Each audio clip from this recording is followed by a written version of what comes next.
지금 사진에 보이는 분이 누군지 아시죠? 예. 예. 네. 사진에 보이는 분이 이제 누군지 모르는 시대가 점점 다가옵니다. 그리고 이분의 목소리를 이제 듣지 못하는 세대가 이제 점점 오게 될 겁니다. 저 사진은 저만 갖고 있는 사진입니다. 콜롬비아에 가셨을 때 그 짧은 주일 시간 동안에 하나님의 의도를 가르쳐 주시면서 매우 행복해하는 그 모습의 사진입니다. 자, 오늘은 우리는 이제 베레아의 독특한 강점 이 주제로 볼 건데, 여러분 두 가지 극단을 이제 여러분 들으셔야 됩니다. 그래서 한편으로 저는 걱정도 되긴 하지만 또 한편 걱정 안 되는 것은 양극단을 여러분한테 말씀을 드려야지 분명한 길을 잡을 수 있기 때문에 그렇습니다. 그러니까 제가 먼저는 베레아와 기존 교리의 5가지 차이를 가르쳐 드릴 겁니다. 무엇 때문에 다른 것인지. 그러나 요 다르다는 것에 계속 빠져 있으면 여러분이 높아질 수도 있고 많이 알 수도 있지만 문제가 생깁니다. 다르다는 요 점에서 넘어서서 하나의 그 구심점으로 딱 모아지는, 돋보기를 태양에 갖다 대면 딱 태워지는 그것처럼 하나의 구심점으로 반드시 모여져야 됩니다. 그래서 여러분 입술에서 나와야 되는 게 다르다는 게 나와야 되는 게 아니라 그 돋보기처럼 모여진 구심점으로 모여진 그 부분을 여러분이 말해야 됩니다. 그 부분이 뭐냐면 아까 우리 청소년부가 했던 것처럼 뭘 가장 많이 말했죠? 청소년부가 예수로 충만하네. 그겁니다. 자, 다음 슬라이드 한번 볼까요? 5가지를 이제 여러분한테 보여드릴게요.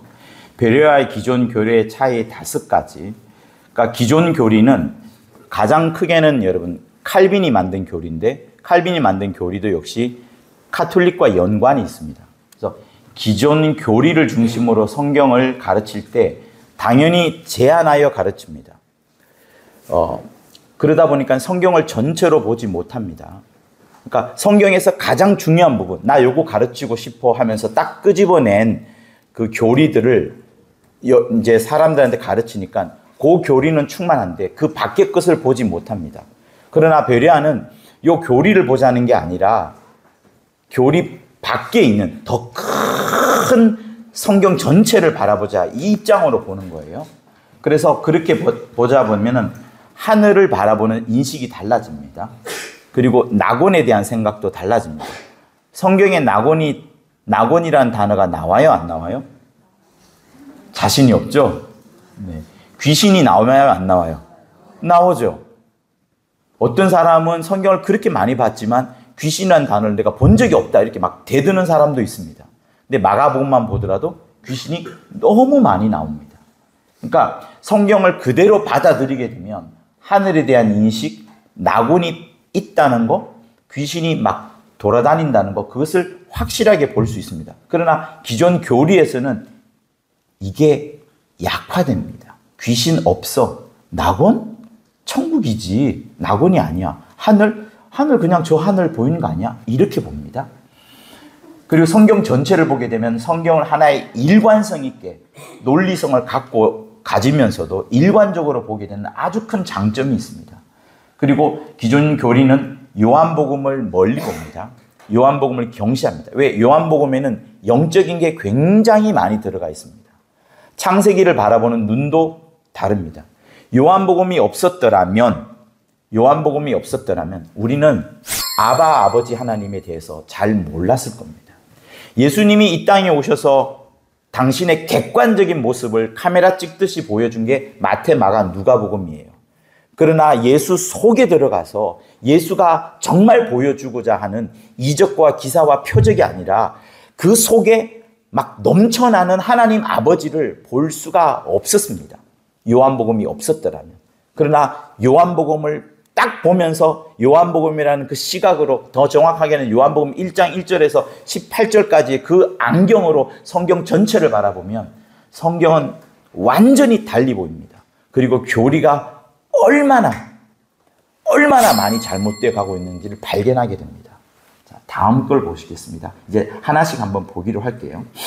자, 오른쪽에 제가 하늘 그림이 따로 없어가지고 급하게 그림을 가져오느라고 제가 칠판에 쓴 거를 가져왔는데, 베레아는 하늘을 영적 세계로 봅니다. 우리 눈에 하늘이 보입니다. 이거는 우리 인간의 눈에 보이는 것이기 때문에 능히 하늘이라 할 수 있습니다. 기존 교리는 그냥 우리 눈에 보이는 것을 하늘로 봅니다. 그리고 잘 보자면 천체 망원경으로 보는 우주, 그 정도를 이제 하늘로 봅니다. 그러나 베레아는 하늘을 영적 세계로 봅니다. 왜냐하면 창세기에 갇혀 있으면 안 되기 때문에. 우린 창세기 1장 1절보다 더 앞선 세계를 보고 있습니다. 그게 성경에 아주 잘 나와요. 어디 나오죠? 요한복음 1장 1절에서 3절. 태초에 말씀이 계시니라. 그 말씀이 하나님과 함께 계셨으니 그 말씀이 누구시다? 하나님이다. 이거 말 잘 안 돼요. 그러나 그게 여러분 딱 진리입니다. 말씀이 하나님과 함께 계실 때 그 말씀이 하나님이셨고, 그 말씀이 우리에게 다가오면서 은혜와 진리가 충만하신 분. 우리에게 다가오면서 하나님의 아들이 된 겁니다. 다시, 말씀이 하나님과 함께 계실 때는 뭐예요? 하나님. 말씀이 하나님과 함께 계실 때는 하나님. 그 말씀이 우리에게 다가올 때는 하나님의 아들로 다가온 겁니다. 자, 그래서 베레아는 하늘을 영계로 바라보고 우주를 물질계로 바라봅니다. 우주를 영적으로 해석해서 음부라 해석하기도 합니다. 베레아에서는. 그래서 이 시간에 여러분에게 자세히 가르쳐 주는 것은 시간이 너무 없기 때문에 간략하게만 결론만 가르쳐 드릴게요. 그러나 기존 교리는 영계 하늘에 대한 개념이 없습니다. 그래서 예수님이 오시는데 어디서 오냐면 우주 어디에, 그 명왕성이나 천왕성 저 멀리 어디에서 오신다, 이렇게 보는 겁니다. 그래서 지금도 우주에 막 보내고 하는 이유가 그거예요. 그리고 어딘가에 우주인도 있다라고 볼 것이고. 여러분, 우주인이 있어요, 없어요? 어떻게 여러분 자신해요? 우주인 있어도 돼요. 왠 줄 아세요? 우리는 누구의 형상이에요? 하나님의 본체 형상을 따라 지음을 받았어요. 하나님의 본체 형상은 누구예요? 예수 닮은 우리잖아요. 어마어마한 우주인이 아무리 많이 와도 걱정할 거 없는 겁니다. 왜? 우리는 하나님의 본체 형상을 따라서 딱 이게 여러분 하늘에서 영광을 받는 그 몸 그대로라고요. 우주인 아무리 많이 와도 신경 쓸 필요가 없는 겁니다. 그래서 우리는 성경을 그대로 보면서 성경만 보시면 되는 것인데, 그래서 기존 신학은 영계 하늘에 대한 개념이 없어요. 영적 세계에 대한 개념이 없습니다. 그러니 점점 교회에 나와도 신앙생활이 영적인 게 아니라 전부 도덕과 윤리에 대한 것으로 충만한 겁니다.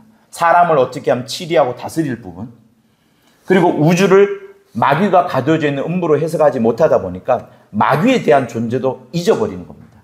그래서 베레아에서는 하늘에 대한 확정적인 이론을 확실하게 갖고 있고 두루뭉실하지 않고 정확한 동그라미를 그릴 수 있습니다. 그러나 어느 교리에도 어느 교파에도 하늘에 대해서 분명하게 말하는 데가 여러분 없어요. 왜? 영적 세계를 모르기 때문에 그렇습니다. 그래서 첫 번째 가장 틀린 점이 영계 하늘을 아느냐, 물질계 우주밖에 모르냐, 그 부분이 다릅니다. 자, 두 번째 볼게요. 슬라이드 바꿔주시면 감사하겠습니다. 자, 저 멀리에 어떤 사람이 있잖아요. 저 사람이 누구로 보여요? 빨리 대답해야 시간이 빨리 끝납니다. 누구로 보여요? 네, 아담도 좋고, 네, 또 답 없어요. 그냥 붙여놓은 겁니다. 네, 네. 낙원과 무저갱. 성경은 분명히 낙원에 대해서 나오고 있습니다. 낙원을 누가 이야기를 했죠? 바울도 이야기했죠. 낙원을 누가 가장 먼저 이야기했어요? 예수님이 오기 전엔 낙원이라는 개념이 없습니다. 예수님이 오시고 나서 누구에게 먼저 말을 했죠? 강도에게. 네가 오늘 나와 함께 낙원에 있으리라. 그래서 주님이 최초로 우평강도의 손을 딱 끌고 가자. 그래, 우리 쉬러 가자. 너 여기서 쉬어라 하고 딱 손을 내려놓으신 거. 그 공간에 낙원이 처음 들어간 겁니다. 우평강도가. 다시 말하면 예수를 전적으로 알지 못하면 낙원에는 못 들어가는 겁니다. 나중에 천국엔 들어갔지만. 그러나 우평강도는 예수님을 그 자리에서 인정했고 자기 의는 하나도 없었고 예수의 의만 충만하다는 것을 드러내면서 신앙의 가장 근본적인 표본을 보여주었습니다. 그러자 예수께서 그 사람을 데리고 낙원에 딱 들어간 겁니다. 그리고 한 번으로 끝나면 좋은데, 여러분, 예수님이 한 번 말씀했어도 그게 더 중요해야 중요하지 않아요. 다른 어떤 사도가 100번 말한 것보다, 다른 선지자가 1000번 말한 것보다 예수님이 한 번 말한 것이 더 중요하지 않습니까? 그죠? 예수님의 입술로 정확하게 낙원을 이야기를 했어요. 그러면 낙원이 있는 거잖아요. 그리고 다행히 사도 바울이 셋째 하늘, 곧 낙원에 들어갔을 때 내가 몸 안에 있는지 몸 밖에 있는지 알 수 없지만은 하나님은 아셨다. 누가 저한테 물 좀 갖다 줘. 하나님은 아셨다 하면서, 하나님은 아신다 하면서 본인의 몸과 육체가 어떻게 된지는 모르겠지만 낙원에, 네, 맞습니다. 낙원에 실제로 들어갔다 오는 것을 말합니다. 여러분, 그거는 그냥 아까 은지 집사님이나 누가 했던 것은 꿈속에 갔다 오거나 그 정도가 아니에요. 예수님이 바울을 직접 거기 낙원에다가 딱 넣게끔 해서 낙원에서 누구를 만나게끔 그렇게 한 겁니다. 그래서 분명히 성경은 낙원을 이야기합니다. 낙원 다음에는 어디 가요? 자, 그래서 이걸 아셔야 됩니다. 기존 신학은, 기존의 사람들은 전도를 이렇게 합니다. 예수, 천당, 불신, 지옥. 그거 아주 간단하고 명쾌하고 좋아요. 그러나 그것이 성경의 진리를 그대로 말해주는 게 아닙니다. 예수 믿으면 물론 천당 갑니다. 예수 믿지 않으면 나중엔 지옥 갑니다. 그러나 우리는 먼저 알아야 될 것이 뭐냐면 주님의 길을 생각하셔야 됩니다. 주님이 십자가에 들어가셨다가 완전히 죽고 기절했죠? 아니라고 막 그런지 소리 질러야죠. 예수님은 기절한 게 아니라 예수님은 완전히 죽으셨다가 누가 부활시켜줘요? 하나님 아버지. 여기에 방점을 꽉 찍어야 됩니다. 하나님 아버지께서 그를 부활시켜 내셨다. 그러니까 우리 베레아는 항상 생각해야 하는 게 뭐냐면 천국 가기 전에, 아버지 집 가기 전에 부활을 한다. 왜? 누구 따라? 예수 따라. 그런데 기존 신앙은 그게 아니라 예수 믿고 죽으면 천국 가 있다. 이미 지옥 가 있다. 여러분, 천국 가 있는데 부활할 필요가 있어요, 없어요? 가만히 생각해. 굳이 부활까지 할 필요가 있어? 이미 천국에 들어와 있는데 예수 안 믿고 죽으면 지옥 가 있어요. 지옥 가 있으면 이제 끝난 거 아닙니까? 불못에 막 불벌벌 끓고 있는데 굳이 귀신이 되어서 하고 돌아다닐 필요가 없는 겁니다. 그러니까 기존 교리를 잘못 받아들이게 되면 낙원 없어요. 우리는 낙원에 있다가 주님이 야 올라와라 천사장 나팔 소리가 딱 나면은 이제 부활 딱 하는 거잖아요. 낙원에 있다가 신령한 몸으로 부활하여서 예수와 함께 하늘나라 들어가는 겁니다. 먼저 하늘나라 내 혼자 가는 게 아니라 예수의 따라 하늘나라 가는 것. 마치 실이 반을 따라가는 것처럼, 실이 반을 따라가는 것처럼 예수가 먼저 뚫고 들어가셨기 때문에 우리도 뚫고 들어가는 거예요. 예수 때문에. 그러니 주님과 똑같은 길을 가게 됩니다. 예수 믿으면 어디 가요? 먼저는 죽으면 낙원. 그 다음에 예수님의 부르는 호령 소리가 들리면 어디로 가요? 예수와 함께 아버지 집으로 하늘나라 가게 되는 겁니다. 그러나 예수 안 믿으면 어떻게 돼요? 지옥 가요? 바로 지옥 가지 않아요. 120세까지 어디에 있어요? 120세까지 어디에 있어요? 이 음부에 뭐로 있어요? 귀신으로 돌아다니는 거예요. 120세까지는 하나님이 허용해 주시는 거예요. 그러나 120세 이후에는 무저갱으로 들어가는 겁니다. 그래서 귀신이 예수 만났을 때 그 군대 귀신이 우리를 어디에 들어가지 말게 하옵소서라고 간절히 부탁하나요? 무저갱에. 보세요. 주님은 누구라도 일찍 죽은 귀신, 늦게 죽은 귀신이라도 120세까지 살지 않고 당장에 무저갱에 보낼 수 있으신 분이십니다. 그러나 그 귀신이 그렇게 간절히 바라니까 좋아. 무저갱을 무서워하니까 내 무저갱에 안 보내고 돼지떼에 들어가라. 이렇게 주님이 또 돼지떼에 들어가도록 허락하십니다. 누구는 그러죠. 돼지떼에 들어갔으니까 아이고 이제 또 그 돼지떼에게서 돼지가 죽으면 또 나와서 어디로 들어갈까요? 사람한테 들어가겠지. 이렇게 생각하지만 여러분 성경은 또 귀신 많이 쫓아내보내신 시몬은 그렇게 말하지 않고 등급이 낮아져서 그 이후부터는 계속 돼지에게만 들어간다. 이렇게 말씀을 하셨던 거예요. 그러니 여러분, 무저갱에 들어가지 않아도 주님은 충분히 그 군대 귀신을 제어할 수 있기 때문에 그렇게 허락을 하신 겁니다. 자, 성경은 이렇게 예수 믿고 죽으면 낙원 갔다가 주님의 목소리를 듣고 하늘나라 들어가고, 믿지 않으면은 귀신으로 떠돌다가 음부에 떠돌다가 무저갱에 들어갔다가 그 다음에 이제 영원한 불못으로 들어가는 것을 그렇게 순차적으로 이야기를 합니다. 그런데 기존 교리는 그걸 다 없애버리는 거예요. 왠 줄 아세요? 왠 줄 아세요? 부활을 인정하지 않기 때문에 그래요. 주님의 부활을 그냥 막연하게만 생각하는 겁니다. 그리고 성도의 부활이 성경에 있어요, 없어요? 고린도전서 15장에 있어요, 없어요? 잘 나옵니다. 잘 나옵니다. 몸의 부활, 죽은 자의 부활, 그리스도의 부활 잘 나옵니다. 그러나 기존 교리에서는 이 낙원과 무저갱 중간 개념을 설명하지를 못하니까 부활이란 개념을 제대로 설교할 수가 없는 거예요. 그래서 여러분 장로교에 가보십시오. 부활절 날도 부활에 대해서 겨우 설명할 뿐이지 나머지 날에는 부활에 대해서 설명하지 않습니다. 제가 오전에 말씀드렸다시피 부활은 누가 시켜주는 거예요? 하나님 아버지가. 여러분, 이게 중요한 겁니다. 예수만 기억하면 안 되고 예수를 살리신 그 하나님 아버지를 생각해야 되고, 그 하나님 아버지를 생각할 수 있도록 여러분에게 영감을 주고 지혜를 주고 가르쳐주고 깨우치게 하시는 분이 또 누구예요? 성령. 이 세 가지를 반드시 같이 생각해야 됩니다. 이게 요한복음에 잘 나오는데 요한복음의 시각으로 보지 않고 마태마가 누가의 시각으로 보거나 바울의 시각으로 보니까 문제가 생긴 겁니다.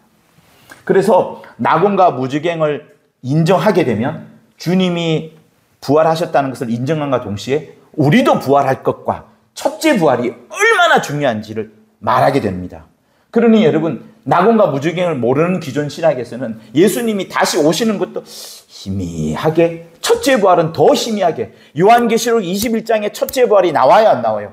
너무 명백하게 나옵니다. 그런데 첫째 부활을 말을 못하는 거예요. 그들이 다 성경을 보지 않고 교리를 보기 때문에 그렇습니다.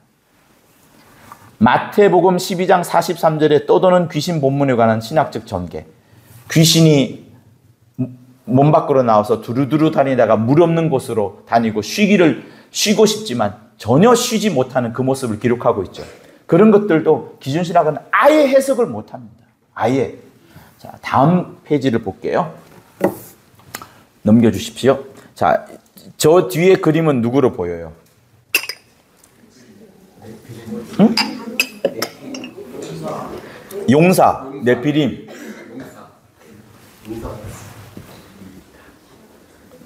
그래요? 거인으로 보이지 않아요? 거인, 타이탄. 여러분, 기존 신학과 대부분의 사람들이 보는 네피림은 거인으로 봅니다. 거인? 이 네피림이라는 단어는 어디 등장을 하냐면 아담 이전에 하나님이 사람을 만들었습니다. 네피림에 대한 이야기는 여러분, 이미 영국에서는요, 아담 이전에 인류가 있었다는 것이 쫙 퍼져 있습니다. 왜냐하면 영국은 칼빈의 제자들이, 칼빈과 칼빈 제자들이 매우 다릅니다, 여러분. 이 제자들이 아주 나쁜 애들이에요. 요 칼빈이 가르치는 어떤 특정 부분만 끄집어내다가 너무 지나치게 교리를 만들면서 전부 다 억압해버렸던 겁니다. 근데 이 영국은 칼빈주의에서 조금 벗어나서 성경을 복음주의로 보자고 하는 자들입니다. 그 자들 중에 제일 앞선 자가 누군가 하면 존 스토트라는 사람이에요. 저는 목사예요. 저는 존 스토트 목사님이 누군지도 모르고 아무도 몰랐는데 런던에 있을 때 공부할 때 우연찮게 갔던 교회가, 주일 성수했던 교회가 존 스토트 목사님 교회였어요. 그래서 여러 스토리가 있긴 한데 그쪽 교회는 아담 이전에 인류가 존재했다라고 가르칩니다. 네피림이라고 말은 하지는 않지만 존재했다라고 가르칩니다. 그래서 베레아에서는 창세기 이전에 아담에게 영을 집어넣기 전에 영이 없는 인간이 있었다라고 가르칩니다. 성경의 창세기 1장이 그렇게 이야기했고요. 제가 말하지 않지만 창세기 1장은 여러분 전부 복수형으로 되어 있습니다. 남자와 여자, 사람들로 되어 있어요. 하나님이 그냥 아담 하나만 딱 지은 게 아니라 사람들로 지었다고 성경은 정확하게 나옵니다. 근데 그래서 첫 인류의 역사가 기존 교리에 의하면 6,000년밖에 되지 않습니다. 이 지구가 6,000년밖에 안 됐다는 거예요. 그리고 과학자들이 비웃을 수밖에 없는 그런 이론이죠. 그리고 창세기 1장에서 11장까지를 이스라엘의 민족 설화로 치부합니다. 우리는 그럴수록 그 장을 더 봐야 되는 겁니다. 마가복음에 나오는 믿는 자에게 이런 표적이 따르니 나오는 구절 있죠. 귀신을 쫓아내고 새 방언을 말하는 구절. 그 부분을 기존 교리는 기존 신학자들은 그걸 지워요. 지우면 여러분 어떻게 돼요? 더 읽어야 되는 겁니다. 네, 더 읽어야 됩니다. 그래야 이기는 거예요. 창세기 1장과 11장을 민족 설화에 불과하다고 치부해버렸는데 시므온은 그걸 더 집중하고 봅니다. 그리고 그러다 보니 요한 계시록도 하나의 하나님이 가르친 계시가 아니라 그냥 요한이 묵시적으로 그냥 본 거야. 요한만 본 거야. 보편화할 수 없어. 일반화할 수 없어. 그냥 각자 해석이 다 다른 거야 라고 하면서 요한 계시록을 요한 묵시록으로 봅니다. 그럴수록 우리는 계시록을 더 읽어야 되는 겁니다. 주님의 말씀 그대로 되고 난 다음에 계시록 그대로 되었구나 이렇게 보는 겁니다. 그러니 제가 지금까지 3편까지 지금 하면서 계속 하는 얘기 뭔가 하면 성경을 통으로 전체 다 읽어야 됩니다. 부분적으로 읽으면 안 됩니다. 베레아를 공부하면서도 베레아에서 말하는 성경 구절만 읽으면 안 됩니다. 하나님께서 얼마나 큰지를 정말 여러분 눈으로 직접 확인하셔야 됩니다. 저도 개척하고 나서 말씀을 준비하면서 얼마나 하나님이 큰지 아까 우리 총장님께서 말씀하신 것처럼 은혜 그 자체입니다. 은혜 그 자체. 하나님이 하시는 모든 행사는 은혜 그 자체입니다. 자, 네 번째 거 볼게요. 예수의 오신 목적은 인류 구원뿐인가? 기존 신학은 인류 구원밖에 없다라고 봅니다. 오직 인간 구원에 초점을 맞추고 있습니다. 자, 고바르 밑에 보면 하나님의 절대 주권을 이야기를 하고 있어요. 그러니까 칼빈은 하나님의 절대 주권을 매우 강조합니다. 그러니까 하나님의 그 크심, 하나님의 위대하심, 하나님의 높으심을 굉장히 강조합니다. 그런데 이 칼빈주의자, 그러니까 칼빈과 칼빈이즘은 달라요. 칼빈이즘은 칼빈의 제자들인데 칼빈 제자들이 칼빈의 이 절대 주권에서 끄집어낸 게, 갉아낸 게 있습니다. 하나님이 이렇게 모든 것을 다 알고 계시고 모든 것을 다 정해 놓았으니까 하나님은 이렇다 하면서 끄집어낸 게 예정론. 여러분 예정론 믿을 수 있어요? 저 사람은 영원 전부터 창세전에 천국 가기로 준비되어 있고 지옥 가기로 준비되어 있다. 여러분 이걸 끄집어낸 겁니다. 하나님의 절대 주권을 이야기를 했었지만 그 절대 주권도 죄인을 구원하는 그런 부분, 죄인에 대한 부분, 그리고 하나님이 우리를 사랑하는 것도 매우 감정적인 사랑. 왜? 예수께서 하나님 아버지를 위하여서 제1의도를 이루기 위하여, 제2의도를 이루기 위하여 목숨을 던진 그거를 모르기 때문에 그냥 사랑이라는 것을 우리 인간적인 어떤 그런 감정적인 사랑으로 몰아갑니다. 그렇지 않습니다. 여러분, 주님은 영웅이 아닙니다. 예수님은 영웅심에서 목숨을 던진 게 아닙니다. 하늘에 엄청난 소망이 있음을 알고 그 하늘 보좌에 영광이 있음을 알고 아버지의 뜻대로 하는 것이 최고의 영광이었을 알고 본인이 모든 것을 알고 순종한 것이지 어떤 영웅심에서 인류를 구원하게 내려고 하는 그런 어떤 목적에서 한 게 아닙니다. 더 큰 뜻이 있는 거예요. 그래서 베레아는 예수 오신 목적을 인류 구원을 넘어서서 마귀 질면뿐만 아니라 그보다 더 월등한 하나님 아버지의 뜻을 이루려고 하는 그 부분이 들어가 있는 거예요. 그래서 하나님의 의도 중에 여러분 제1의도 보좌 상속, 아들을 위하여 하늘을 만드심, 그 다음에 마귀 진멸, 인간구원 이렇게 우리 늘 압니다. 근데 요 사이에 1의도와 2의도 사이에 딱 들어가야 되는 게 있습니다. 그게 뭐냐면 예수가 그리스도로 오신 것 말고 예수가 인자로 오신 것, 예수가 사람의 아들인 인자로 오신 것, 그거를 진짜 알아야지 하나님의 의도를 완벽하게 통달하게 됩니다. 그래서 하나님의 의도가 나온 다음에 나중에 인자와 여자란 책이 나오게 되었고 인자와 여자가 나오면서 성경을 보는 권위와 영감 나오게 되었고 그 다음에 하나님의 하늘과 용의 궁창 줄줄줄 나오게 된 게 요 인자라는 개념. 인자가 예수가 그리스도로 오셔서 여러분을 위해서 죽으시는 것, 인류를 위해서 죽으시는 것도 있지만 오직 하나님 아버지를 바라보면서 인류가 없이도 마귀가 없이도 오직 하나님 아버지를 향하여서 자기 자신의 모든 것을 드리고 모든 것을 낮추는 그게 있어요. 그래서 그 예수가 우리 뭐랄까요? 동양에 있는 동양의 윤리로 말하자면, 유교 윤리로 말하자면 한 단어로 말하면 뭐겠어요? 효. 그래서 우리 아이들 부모님한테 진짜 효도해야 됩니다. 효자 되세요. 효자 되세요. 자, 우리 아이들만 내 영혼아 효자 되자. 자, 여러분 이렇게 돼요. 내 영혼아 효자 되자는 말은 우리 어른들도 사실 해야 돼요. 누구를 향해서 효자 되는 거예요?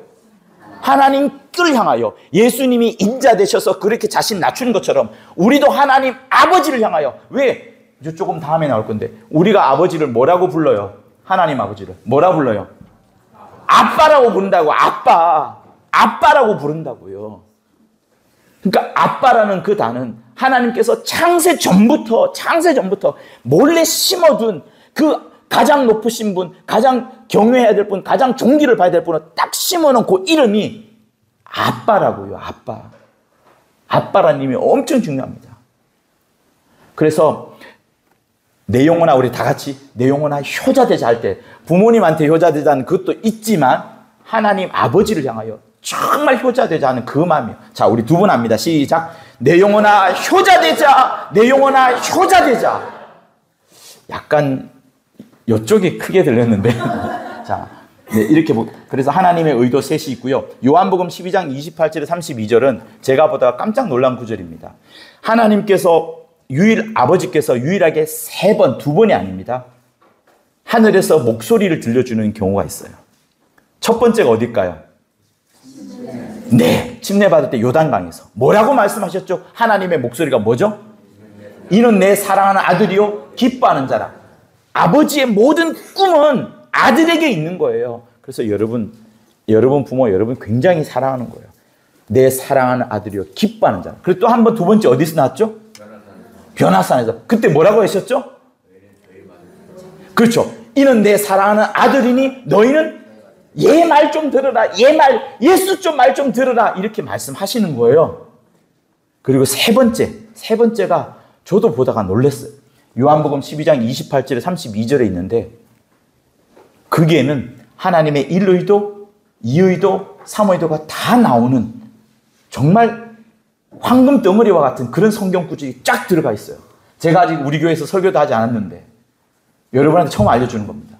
요한복음 12장 28, 32절에 하나님의 의도 3개가 쫙 들어가 있어요. 그것도 하나님의 목소리와 함께 세 번에 곧 딱 나옵니다. 그러니까 성경을 편협적으로 보면 안 되고, 성경을 요 부분만 보면 안 되고, 늘 성경을 읽어야 됩니다. 특히 요한복음은 계속 읽으셔야 됩니다. 다음 거 볼게요.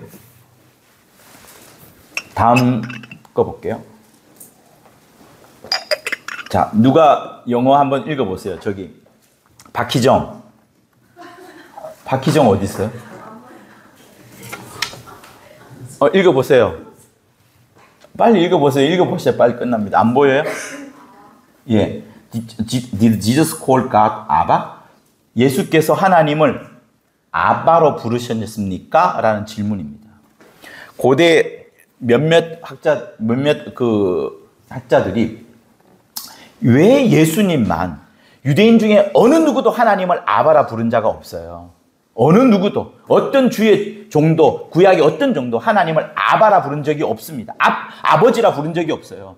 구약에 몇 번 아버지라 부른 게 나오는데, 대제사장이 모든 민족을 대신해서 그냥 불러준 것이, 정말 일상 가운데, 삶 가운데 늘 아바라고 부른 적이 없어요. 그런데 주님이 제자들한테 맨 처음 가르친 주기도문에 뭐라고 나오죠? 하늘에 계신 우리 아버지요.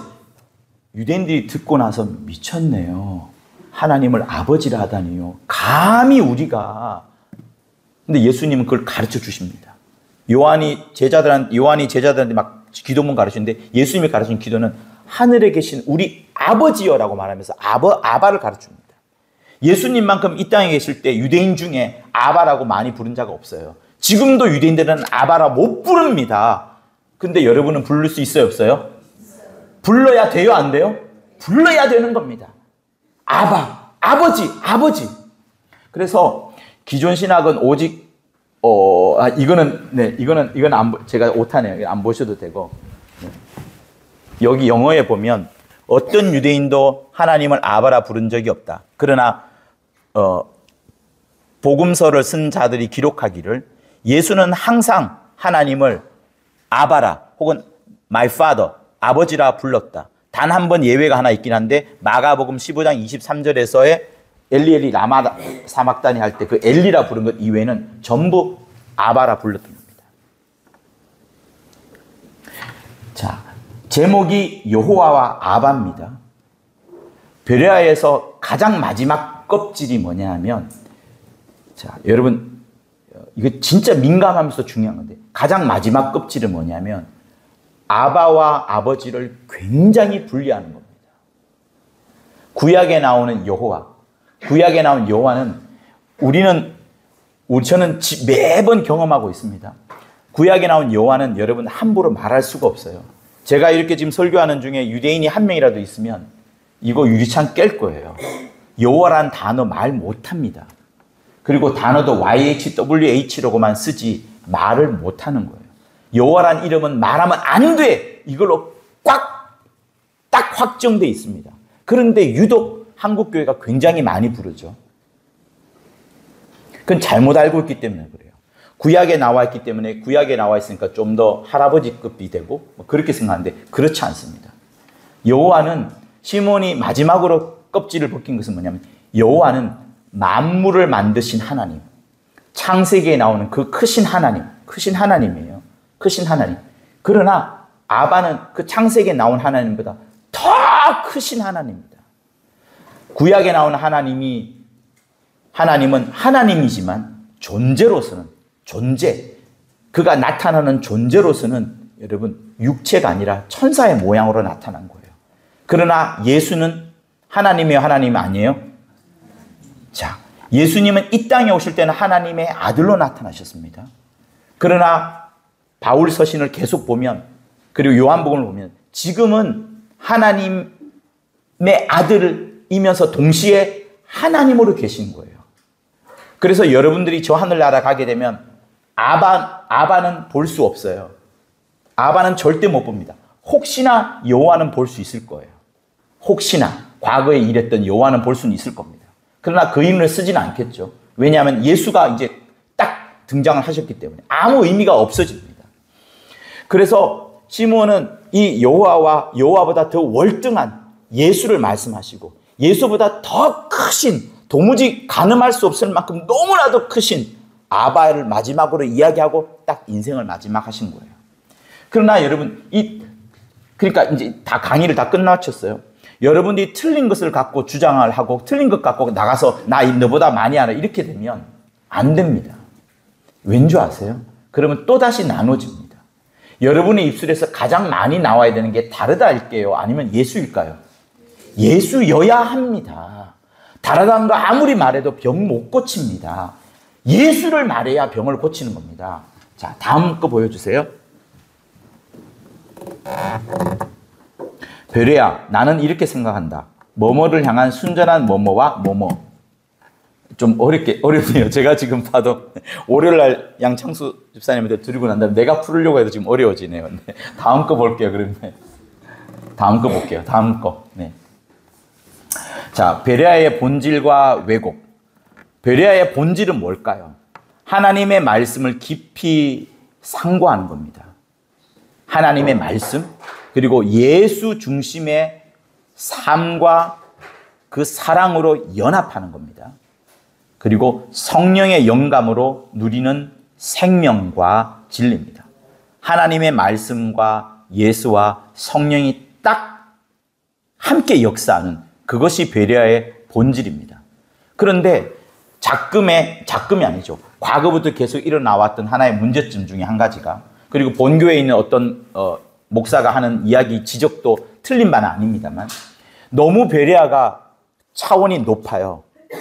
우리 청소년 여러분, 베레아는 엄청난 지식과 진리, 그 어마어마한 것을 갖고 있습니다. 그래서 이거를 다 알게 되면 그 지식은 하늘을 찌를 정도입니다. 그런데 지식으로 인하여서 교만한 사람, 교만하다 보니까 나는 많이 알고 너는 몰라. 너 이것도 모르냐?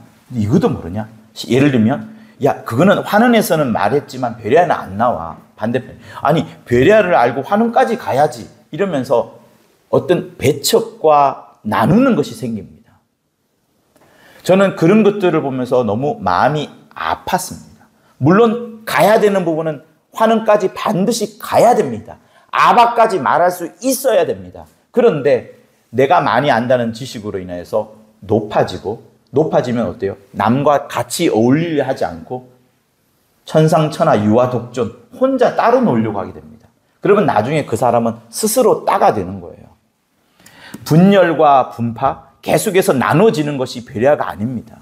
그래서 제가 어느 날 하루 종일 울고 일기장에 쓴 게 있습니다. 이게 배려라면 하나님, 저는 배려 운동하지 않겠습니다. 정말입니다. 엄청 울고 일기장에 썼던 게 그거예요. 이게 배려라면 나는 배려 운동하지 않겠습니다. 이 정도까지 말했던 적이 있습니다. 물론 그 사람과 그 사람들이 말한 배려는 편협적이고 너무 지식과 교만이 지식으로 가득 차 있는 그런 배려이기 때문에 제가 이걸 여러분을 다시 보여줍니다. 그래서 고린도전서 8장 1절에 황금과 같은 말씀이 있어요. 지식은 교만하게 하지만 사랑은 덕을 세운다. 지식은 교만하게 하지만 사랑은 덕을 세운다. 옛날에 우리 할아버지가 그런 말씀을 해주셨습니다.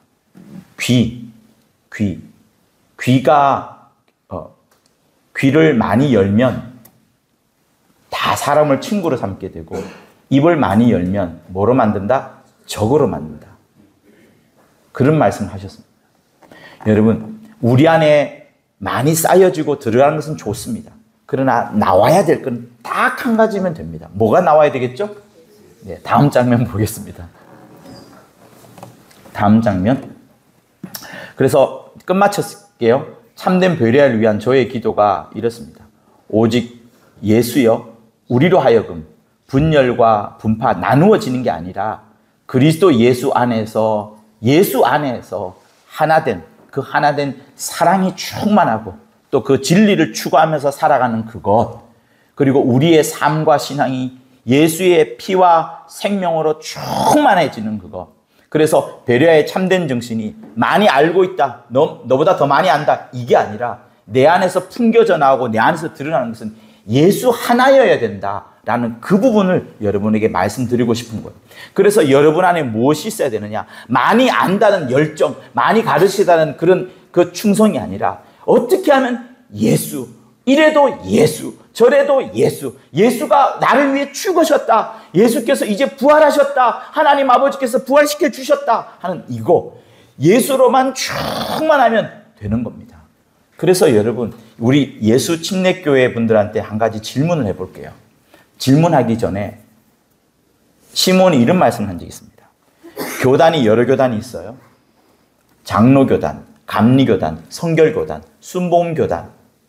우리는 무슨 교단이죠? 침례교단. 너 침례가 뭔 줄 아냐? 이렇게 물으시더라고요. 여러분, 침례가 뭐예요?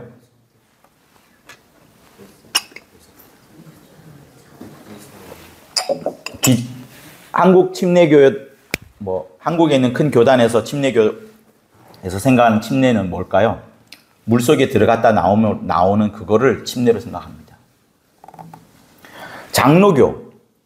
그러니까 시몬이 저한테 했던 얘기, 야, 너 이 침례교단의 침례가 얼마나 수억만 배의 아름다운 이름인 줄 너 아냐? 이렇게 물으시더라고요. 자, 장로교단은 뭘 가장 말할까요? 장로를 말하는 겁니다. 회중들 가운데 가장 뛰어난 장로를 뽑아서 목산수를 주거나 아니면 치리하는 자로 뽑아가는 그 장로를 말하는 겁니다. 감리교단도 역시 감독이라는 그 체제를 굉장히 중요하는 그 감독 체제를 중요하면서 감리교단입니다. 성결교단은 성결하게 살자, 우리의 행동, 우리의 생각, 성결하게 살자. 순복음, 마태, 마가, 누가, 요한복음이 중요하다, 이러면서 복음으로 더 들어가는 거. 그러면 침례교단은, 진짜 침례교단은 뭘까요? 물속에 들어갔다 나오는 거? 죽고 부활하는데, 죽고 사는데 누구와 함께? 예수와 함께 죽고. 여러분, 그래서 예수와 함께 죽고 예수와 함께 사는 게 침례이기 때문에 침례라는 그 단어, 그 두 단어 속에 엄청난 게 들어가 있는 겁니다. 그냥 나는 살기만 할래 이게 아니라 정말 예수와 함께 죽고 예수와 함께 살고 예수 없이는 죽을 수도 없고 예수 없이는 살 수도 없고 예수를 딱 감추면서도 딱 두 단어만 말하면서 딱 말하는 그거. 그러니까 우리가 물속에 들어갔다 나올 때 그냥 물속에 들어갔다 나왔다 이게 아니라 정말 예수를 껴안고 죽고요. 예수 손 붙잡고 살아가는 평생에 이런 삶을 살아야 되는 그것을 침례라 말하는 거예요. 그래서 환원 특강할 때 지문이 예수와 침례받는 교회 이렇게 하시면서 여러분의 교회가 예수, 침례, 교회 그걸 이렇게 정하신 겁니다. 그래서 여러분 모든 것은 하나로 딱 귀결돼야 돼요. 다른 것을 5개 이야기했지만 여러분 잊으셔도 됩니다. 이 5개 중에서 몇 가지가 나오면 55가지에 또 다른 게 쫙 나옵니다. 그래서 베레아를 몰래 가르치는 분들 있잖아요. 상관없어요. 가르치라 하세요. 언젠가는 그들이 막히는 한계가 나옵니다. 왜? 이거는 끝까지 가게 되면 어디까지 가게 되느냐? 아바까지 가게 되는 거예요. 예수가 아바를 말한다는 거. 그게 나옵니다. 그리고 아까 보여준 5가지 그 슬라이드 있잖아요. 그 전부 다 보면 전부 다 영적인 겁니다. 육적인 게 아니라 영적인 거예요. 베레아만큼 영적인 것을 말하는 데가 없고 베레아만큼 하나님 아버지에 대해서 잘 아는 데가 없고 정말 그렇습니다. 베레아만큼 이 하늘을 무궁무진하게 다 풍성하게 그려낸 데가 없고 그러다 보니 하나님 아버지가 엄청 크구나. 그러니 그 엄청 큰 분을 아무도 보여줄 수가 없는데 아무도 보여줄 수가 없고 아무도 말할 수가 없는데 유일하게 예수님만큼은 그 보이지 않는 아버지를 계속 말하려고 드러내려고 막 나타내려고 막 몸부림을 치는 그거를 한 단어로 한 글자로 뭐라고 말하냐면 하나님의 의라고 말하는 거예요. 예수님은 아버지를 드러내려고 몸부림을 치셨고 아버지는 아들에게 집중하려고 몸부림을 치셨던 그거. 여러분 이게 성경 전체입니다. 그렇기 때문에 베레아를 알게 되면 그리고 베레아를 조금만 가르치더라도 결국에는 이까지 오게 돼 있습니다. 마지막까지. 그래서 예수가 얼마나 큰 일을 하셨는지 우리에게 주신 예수 이름이 얼마나 능력 있는 큰 이름인지 예수가 피 흘리시고 살을 찢은 것이 얼마나 큰 공로인지 그러면서 아버지가 얼마나 큰지를 말해주는 그것이 베레아예요. 그래서 여러분의 입술에서 잘 모르면 전부 다 예수가 죽고 살았다. 나도 예수가 죽고 살았다. 예수 또 예수 하면 아무런 문제가 생기지 않고 그게 100점 되는 정답인 겁니다. 여러분들이 세상에 나가서 다르다는 것을 가르쳐 주는 것보다 그렇게 풍성하게 다르다게 보이는 그 많은 것들을 다 안고 나서라도 여러분이 깔때기처럼 딱 모아줘야 되는 거예요. 뭐로? 예수로. 귀신을 뭐로 쫓아요? 예수로. 예배를 누구 이름으로 드려요? 예수로.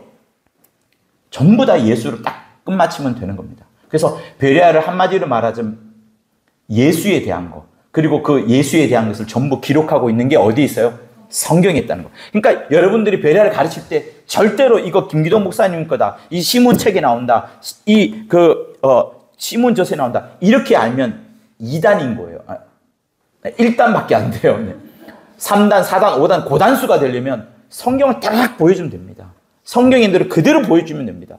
그러면 여러분이 이기게 돼 있어요. 절대로 지지 않습니다. 절대로 지지 않습니다. 베레아는 성경에서 나온 것이지 성경에서 발췌한 게 아니에요. 발췌한 게 아니라 성경을 그대로 갖고 온 겁니다. 그러면서 예수가 얼마나 큰 일을 이뤘는지 아바가 얼마나 큰지를 말씀해 주는 겁니다. 그래서 잘 모르면 뭐다? 예수다. 많이 알면 많이라는 걸 감춰뒀다가 잘 가르쳐 주셔서 일꾼되게 여러분 만들어 가십시오. 그러므로 여러분 다음 세대 여러분들이 이 베레아만 놓치지만 않아도 붙잡고만 있어도 반드시 승리하게 되어 있습니다. 아까 말씀하신 것처럼 그루테기가 10년 가잖아요. 이제 시몬 돌아가신 지 3년 됐습니다. 7년 뒤에 보자고요. 7년 뒤에 어떻게 되냐. 과연 시몬이 지워지냐 베레아가 지워지냐 한번 보자고요. 자신 있습니다.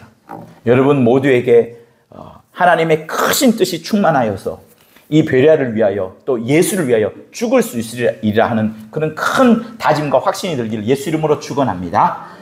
베레아 나는 이렇게 생각한다. 예수를 향한 순전한 열정. 오늘 우리 이승 목사님께서 순수할 것, 순전할 것, 진실될 것을 말했습니다. 여러분 예수 앞에 진실되게 기도하세요. 회개도 진실되게 회개하세요. 그래야지 그 죄가 날아갑니다. 진실되지 않게 하면 계속 거짓으로 꼬여집니다. 신천지처럼. 그래서 예수를 향한 순전한 열정과 하나님의 말씀인 진리로 충만한 여러분 되기를 예수 이름으로 부탁을 드립니다. 하나님께 박수하고 들어가겠습니다.